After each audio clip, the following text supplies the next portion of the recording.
Welcome back to Meet the Press Daily, live from Las Vegas, where we are holding our NBC debate tomorrow night. Sanders may lead in our new NBC Wall Street Journal poll. He's likely to face a lot of questions tomorrow night on that debate stage about one thing, his electability. Plus, he's facing a new challenger on that debate stage tomorrow night in the form of Michael Bloomberg.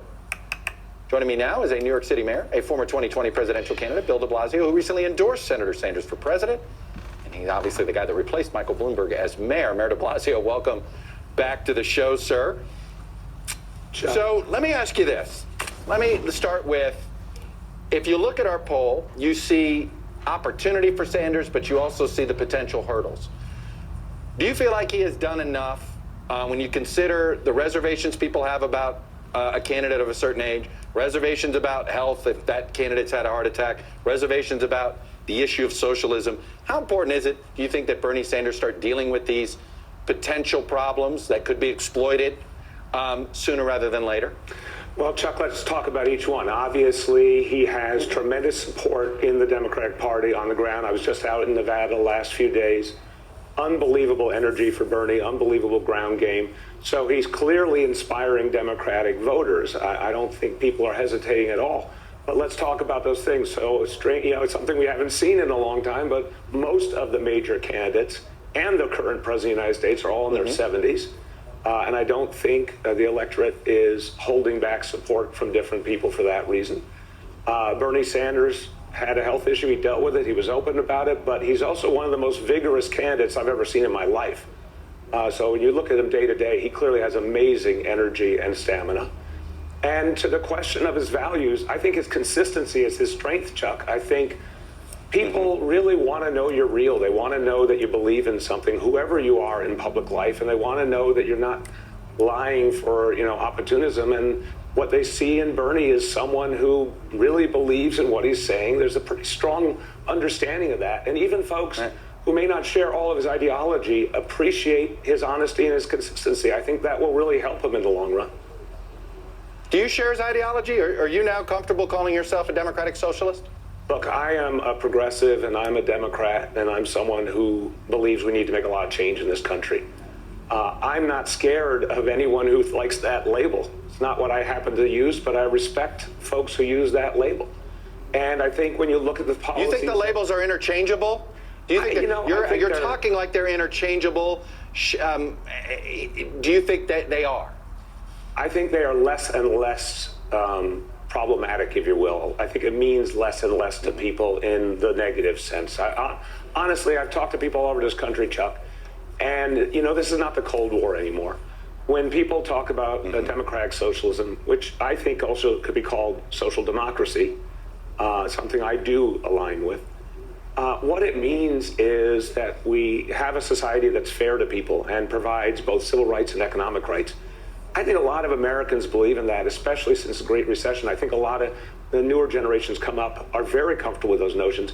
And one thing that's crucial is, Bernie's stance over the years really was ahead of the curve in understanding a lot of the dangers facing this country and working people. And I think there are a lot of Americans who are not hung up on the label. They actually are much more interested in what do you stand for and have you been on the right side of these big issues. And Bernie can say, hey, for decades and decades, he's been talking about working people and the need for a society that actually focuses on working people first. And I don't think there's a lot of people who doubt him on that. I know you ran in a campaign that arguably was the most anti-Bloomberg of the campaigns that ran for mayor, and I would argue that's why you won your Democratic primary. You sort of separated yourself in a way that said this was going to be a big change from the Michael Bloom mayoralty.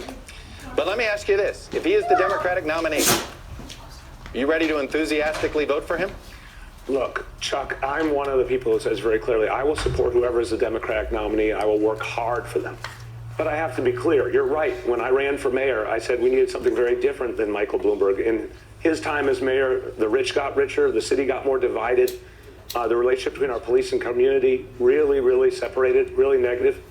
I've spent 6 years undoing what he did. And this is the Democratic Party, Chuck. This is a mayor who attacked teachers and teachers unions throughout his tenure, who helped out, big real estate developers, not working people.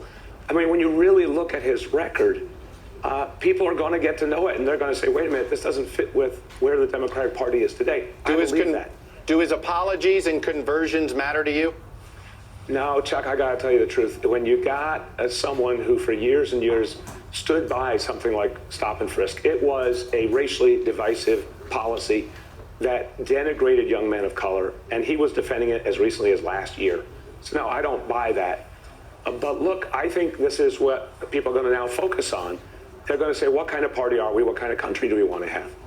And one of the things I think Bernie has gotten profoundly right here is he said to people, we do not have to live with a status quo that doesn't work for us. We actually can go someplace better. When he talks about people getting health care, when he talks about a Green New Deal, when he talks about an economy that works for everyone, that's exactly where Democrats are right now. And I actually think that's where a hell of a lot of independents and Republicans are. Look at the polling on taxing the wealthy. A huge percentage of Republicans and independents think that wealthy should be taxed more as well. I think the big surprise here is you're going to see Bernie able to make a lot of inroads into the Trump base. And so when it comes to electability, I think the discussion's been wrong. I think he can excite the Democratic base, but he can also make inroads with working class people who were really frustrated and veered away to Trump in 2016 that can be brought back when they hear a voice that they think is actually about them. Well, in our poll, there's some of what you're suggesting you do see in there. He does better with a certain type of independent voter, does worse with some certain voters, but does better with some other Trump, call them Trump-interested voters, if you will. So there is something there. It's a different map. It's a different path. Mayor de Blasio, thanks for coming on and sharing your views, sir. I appreciate it. Thank you very much, Chuck.